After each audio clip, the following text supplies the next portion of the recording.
Olá, seja muito bem-vindo ao JR Mundo. A guerra no leste europeu entre Rússia e Ucrânia provocou reações no mundo todo.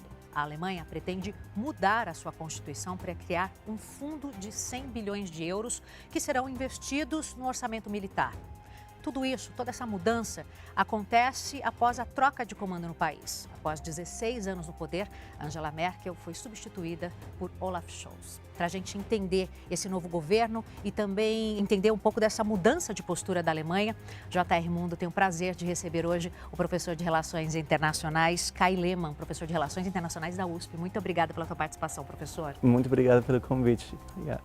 Você pode acompanhar todas as quintas-feiras um novo episódio do JR Mundo nas plataformas digitais da Record TV. Professor, gostaria de começar conversando com o senhor sobre essa intenção de Olaf Scholz de criar um fundo de 100 bilhões de euros para modernizar o exército alemão. Isso indica uma tendência de mudança de postura da Alemanha? Eu acho que tem dois pontos aqui. Número um, já se fala há muitos anos que o exército alemão precisa ser modernizado, as forças armadas precisam ser modernizadas, irrespectivamente da situação na Ucrânia ou na Rússia, etc.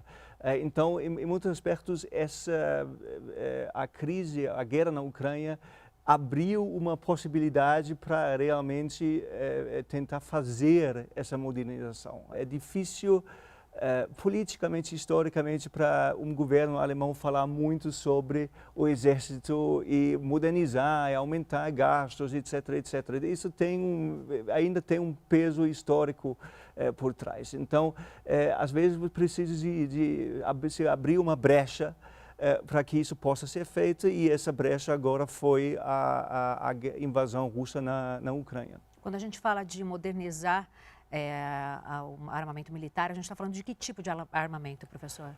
Todos, na verdade. O armamento do exército está pequeno, então tem poucas, muito ultrapassado em termos tecnológicos em muitas partes, de tanques para aeronaves, etc. Então seria, ou será, uma modernização bastante abrangente se e quando acontecer. Agora, isso acontece no momento em que a gente acompanha o conflito lá na Ucrânia, entre Ucrânia e Rússia. Isso indica algo, essa intenção da Alemanha de modernizar o seu exército, indica alguma preocupação ou indica alguma intenção? Preocupação, muito. Eu acho que existe uma preocupação muito grande na Alemanha que esse conflito possa não se espalhar em termos militares, mas possa iniciar uma época de muita instabilidade na vizinhança, né, da Alemanha, né? A Ucrânia tem uma fronteira com a Polônia, a Alemanha tem uma fronteira com a Polônia. Então, é muito perto, geograficamente, o que está acontecendo, e a preocupação é o que vai acontecer com a Rússia se a Rússia ganhar essa guerra, né? O que Putin vai fazer depois da Ucrânia. Então, essa preocupação com a estabilidade na Europa é generalizada, irrespectivamente do partido político, governo, oposição. Existe um consenso que os tempos mudaram, o tempo mudou, a época mudou e a Alemanha tem que se adaptar a esses novos tempos. Como a população reagiu a esse anúncio? Existia muito apoio para a Ucrânia. Existia também majoritariamente um apoio para que a Alemanha envie armas para a Ucrânia, mas existe também muita preocupação o que vai acontecer, por exemplo, com custos, com inflação, etc., por causa de custos energéticos, até porque a Alemanha recebe muito da sua energia da Rússia. Inerentemente não é lógico, mas né, uma coisa é a guerra, outra coisa são meus custos com energia. Como é a relação entre Alemanha e Rússia? A política tem sido, ao longo dos últimos 20, 30 anos, a gente tem que administrar. Então, a ideia inicial era vamos incorporar a Rússia dentro do possível uma aliança ocidental. A OTAN tentava fazer isso. Depois, Gerhard Schröder tinha uma relação muito próxima com Vladimir Putin, com a Rússia, até recentemente. Ele fazia parte do Conselho Deliberativo da Gazprom e tudo mais. A Angela Merkel, que tem um histórico na Rússia, ela vivia lá, ela fala russo, etc., sempre dizia, a gente tem que tentar falar com a Rússia, a gente tem que tentar entender a Rússia. Então, é muito para a Alemanha assumir uma postura, vamos dizer, de conflito agora. A gente tem que assegurar que a Rússia perca essa guerra. Seria uma mudança muito radical comparado com os últimos 30 anos. Inclusive, o envio de armas da Alemanha para a Ucrânia já é uma mudança também muito grande de postura da Alemanha. Sim, meu entendimento, isso é inédito. A Alemanha Ocidental e a Alemanha não enviava armas para outros países, como um princípio, né? Então, sim, isso já significa uma mudança bastante importante. Olaf Scholz e outros líderes europeus foram a Kiev recentemente e nessa visita houve a promessa aí do envio de armamento para lá. O chanceler alemão tem sido criticado também pela demora no envio desse armamento, né? Como o senhor enxerga esse comportamento dele perante essa cobrança internacional? O senhor acha que ele está sendo mais cauteloso? O que o senhor enxerga? Ele é cauteloso por natureza, né? Ele é norte-alemão, asiático, então muito frio, muito cauteloso, calcula muito o que pode ser feito, quais são as consequências, etc, etc. Então, o discurso que ele fez no parlamento, anunciando que ele vai mandar armas, que a Alemanha vai aumentar os gastos com a defesa, que a Alemanha vai apoiar a Ucrânia, isso já representa uma mudança muito importante na política externa da Alemanha, porém, ele tem que implementar essa mudança. E isso demora muito mais do que muitos outros parceiros no mundo esperavam. Mas isso tem a ver, como falei, com a natureza dele, com o fato dele ser chanceler de uma coalizão de 3 partidos, então tem muita negociação interna, e o histórico da Alemanha, que a cultura da política externa da Alemanha é muito de negociação, de cautela, de não se envolver diretamente em conflitos, etc. Então tudo isso leva a uma situação onde intenções anunciadas, como foi feito por Olaf Scholz, demoram para serem implementadas. Eu comecei o programa contando sobre essa intenção de mudar a Constituição na Alemanha justamente para criar esse fundo de 100 bilhões de euros para o investimento no orçamento militar, né? Gostaria de saber o que falta para que, de fato, isso seja aprovado, seja colocado em prática, essa alteração na Constituição. Se ele está encontrando muita oposição em relação a essa intenção dele, como é que está sendo essa negociação? Falta são votos, né? Então, uma mudança na Constituição exige 2/3, uma maioria de 2/3 no Parlamento. Não é suficiente simplesmente uma maioria de 50% mais um. Então, ele precisa de votos da oposição para implementar ou para decidir essa mudança na Constituição. A oposição prometeu esses votos, mas só ao ponto de passar essa mudança. Então, para isso, ele precisaria ter certeza que todos os membros do parlamento da coalizão dele votariam a favor. Ele não tem essa certeza no momento. Porque tem elementos no Partido Social Democrata, que é o partido dele, e no Partido Verde, que são muitos a respeito dessa mudança, de um aumento considerável e duradouro de gastos com defesa. Então ele tem que contar, com quem dentro da minha própria coalizão eu posso contar. E por enquanto ele não tem absoluta certeza sobre isso. Agora, professor, tem sido um início aí de mandato bastante desafiador para o Olaf Scholz, né? Ele assumiu o cargo e logo a gente já começou com uma guerra no país vizinho. Como que o senhor avalia esses primeiros meses de Olaf Scholz no comando da Alemanha? Complicado por causa disso, né? Ele herdeu a pandemia, onde houve e ainda tem muitas discussões, mesmo dentro da própria coalizão, sobre restrições, até que ponto. Restrições ligadas à pandemia? Sim, sim. Né? E os números na Alemanha estão subindo de novo, então ele herdeu isso. E depois vem essa crise da guerra na Ucrânia. Então ele teve muito pouco tempo de se achar no governo e não é incomum para chanceleres alemães de demorarem um pouco para se acharem, para construir uma maneira de se trabalhar. Ele é o primeiro chanceler de ter uma coalizão com 3 partidos, não só 2. Isso dificulta mais?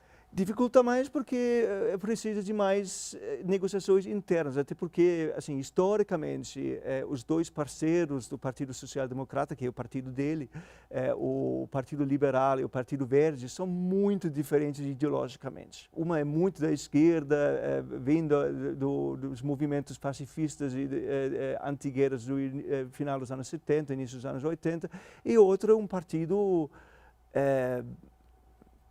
muito neoliberal, pro livre mercado, muito focado na economia mesmo. Então, essas negociações internas, para que haja união no parlamento, o chanceler alemão não pode fazer nada sem apoio no parlamento, não é um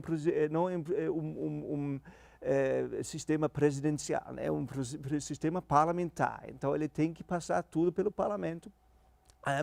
Então, ele sempre tem que fazer isso, isso demora. Isso custa, ele gasta tempo com isso. O senhor chamou a atenção para uma diferença que é bastante importante para quem está assistindo ao nosso programa, para entender que na Alemanha funciona diferente, o sistema de governo é diferente, não é presidencialista como o nosso, é parlamentarista. Gostaria que o senhor explicasse brevemente para quem está em casa por que para ele lá está sendo tão delicada essa decisão dele de colocar em prática. Sim, então o chanceler na Alemanha depende para se manter no cargo de uma maioria no parlamento. Ele tem isso, mas é uma maioria construída através de 3 ou com 3 partidos. Então, o minuto que ele perder ou se ele perder essa maioria, ele tem que deixar o cargo. Se uma coisa, o Congresso, outra coisa. Ele quer ainda mais negociação do que o que a gente vê aqui, né? Sim, muito mais, muito mais. E isso, inclusive nas áreas, muitas vezes na área de defesa e política externa, que mesmo em muitos países europeus, que na maioria tem sistemas parlamentares ao invés de presidenciais, normalmente a política externa conta com o presidente, o chanceler, conta com uma certa autonomia. Isso é assim na França, isso é assim na Espanha, em vários outros países. Na Alemanha, mesmo questões da política externa, política de defesa, na maioria das vezes, tem que passar pelo parlamento. Então, ele sempre tem que fazer essas negociações como o parlamento, e isso custa muito tempo e faz o processo político bastante lento em comparação com vários outros países. Professor, como o senhor avalia esses primeiros meses de governo do Olaf Scholz como chanceler? Difícil. Foram meses difíceis até porque ele está liderando uma coalizão de 3 partidos. É comum na Alemanha ter uma coalizão de 2 partidos. Ele está liderando um partido de 3, que são, como a gente já mencionou, ideologicamente bastante divergentes. E ele chegou no cargo e caiu no meio dessa crise da invasão russa na Ucrânia. Então, ele não teve muito tempo de instalar um processo de trabalho, né, entre esses 3 partidos, entre os ministérios, etc. já virou para o modo emergencial. Então, nesse sentido, tem sido uns primeiros meses muito difíceis. Parece que está melhorando um pouquinho em termos do processo, mas as exigências, né, as cobranças em cima do governo, para que o governo age de uma forma mais rápida e mais confundentes, são muito grandes, não somente internamente, mas externamente, né, internacionalmente. A Alemanha tem sido muito criticada por uma política não à altura do desafio que está se apresentando na Ucrânia. Olaf Scholz ele enfrenta toda essa dificuldade que o senhor pontuou, né? A gente vê diante desse cenário externo de guerra, da cobrança que está vindo e também na comunicação ali dentro do governo, né, professor? Ele tem ministros que são de partidos diferentes e que têm uma linha ideológica diferente também, né? Sim, então achar uma mensagem, né? Um governo, eu sempre falo isso para meus alunos, você pode descrever o papel, o objetivo de uma organização, de um governo em uma frase. Durante a Guerra Fria, controlar os alemães e controlar ou conter os russos. Pronto, isso era a OTAN.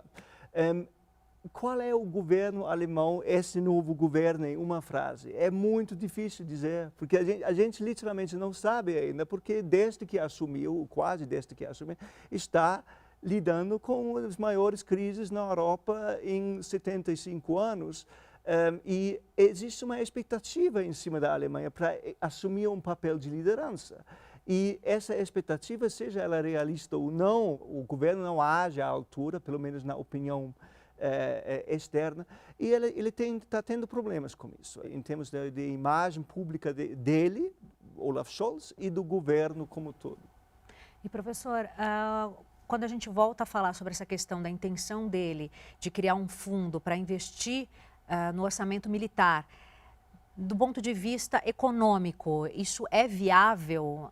Como essa parte do país, né, esse olhar se dá para essa questão? Não, eu acho que economicamente seria viável. Né, a Alemanha ainda é um país rico. Quando a economia começar a crescer de novo de uma forma sustentável pós-pandemia, eu imagino que o país tenha a capacidade de gerar fundos suficientes para sustentar esse investimento. Não seria um impacto preocupante para a economia? Não, então? O que preocupa nesse sentido é o fornecimento de energia. A Alemanha depende fortemente de gás e petróleo vindo da Rússia. E isso, normativamente, é um problema, mas, em termos práticos, pode ser um problema, porque a Alemanha anunciou, e Scholz anunciou, o ministro das Relações Exteriores anunciou que a Alemanha vai se livrar da energia russa, o plano, eu acho que é até 2024. Essa intenção de tentar ser menos dependente dos russos? Nenhuma dependência. Nenhuma, vai ser independente da energia russa. A gente está falando de 2 anos, é muito pouco. E o que não tem na Alemanha, a meu ver, vindo à distância, é um debate intenso sobre quais são os custos que a sociedade alemã está disposta a assumir ao curto prazo, nesse momento, para se livrar da energia russa, dessa dependência da energia russa. Isso vai ser um problema, um desafio que Scholz vai ter que enfrentar daqui para frente, para os próximos 2 anos. E, por enquanto, ele não me parece estar ciente do tamanho desse desafio. Como que o senhor compara Olaf Scholz e Angela Merkel? São pessoas muito diferentes, formas de governar muito diferentes? Em termos de personalidade, me parece não tão distintas. São ambos bastante frios, não mostram muita emoção. calcula muito, né, quais são os custos, quais são os benefícios, etc, etc. O que é muito diferente é a história dos dois, né? Ela vinha da Alemanha Oriental, que, por exemplo, em relação à Rússia, teve um impacto muito forte. Ela nunca enfrentou a Rússia e Vladimir Putin de uma forma muito dura, agressiva, porque pelo histórico dela mesma, eu acho. E ela teve, ao chegar no governo, ela teve mais experiência no nível federal do que Olaf Scholz. Olaf Scholz foi ministro das Finanças no último governo Angela Merkel, tudo bem, mas ela chegou na política nacional imediatamente depois da reunificação da Alemanha, se tornou ministra no governo Kohl, ficou lá até 98, depois se tornou líder da oposição, quando o CDU perdeu as eleições em 98, ficou lá 7 anos, e depois se tornou chanceler. Então, quando ela chegou na chancelaria, ela teve 15 anos de experiência na política federal. Scholz não tem isso, ele tem muita experiência na política, mas como prefeito de Hamburgo, na maior parte, não no nível federal. Eu acho que isso faz diferença. E como a Rússia pode enxergar essa movimentação da Alemanha nesse momento, professor? O senhor acredita em risco de uma tensão entre os dois países, levando em consideração essa movimentação justamente para, de repente, enviar armamento para a Ucrânia? Sim, a tensão existe e vai continuar, imagino que vai crescer, né? Porque Putin sempre considerava a Alemanha não um parceiro, mas não inimigo, vamos dizer assim. E agora fala abertamente, né? Qualquer país que mande armas para a Ucrânia seja considerado um ator hostil à Rússia. Isso para a Alemanha é uma mudança, porque desde o final da Guerra Fria não houve essa hostilidade. Então isso é importante. Mas eu acho que isso é um problema que a Europa como toda enfrenta. A Rússia não vai deixar de existir. Putin pode sobreviver ou pode ser substituído, mas mesmo se ele fosse substituído, eu não imagino que haveria uma mudança enorme na política, na postura da Rússia em relação à Europa. Então, até que ponto e até quando a Europa consegue manter uma união em isolar politicamente a Rússia? Me parece que pós-guerra isso vai ser um dos principais pontos de discordância entre vários países da Europa. E imagino eu também no governo alemão, porque me parece que Scholz é possível que, o pragmático que ele é, que ele seja, a gente tem que retomar essa relação política, pelo menos. Mas outros, por exemplo, os ministros do Partido Verde, que já, olha, a gente não pode simplesmente voltar à normalidade. A Rússia tem que sofrer alguma punição, por falta de uma palavra melhor, para a agressão que cometeu. Então, eu acho que internamente isso vai gerar problemas e externamente isso vai gerar discussões. Professor, quero agradecer demais a presença do senhor aqui com a gente no JR Mundo. Obrigada pelas explicações. De forma muito didática, fez com que a gente entendesse esse cenário difícil que está lá na Alemanha, né, no leste europeu, principalmente ali quando a gente fala da guerra entre Rússia e Ucrânia. A você, muito obrigada pela sua companhia. JR Mundo está ficando por aqui. Não se esqueça, todas as quintas-feiras tem um novo episódio que você pode acompanhar pelas plataformas da Record TV. Obrigada e até a próxima.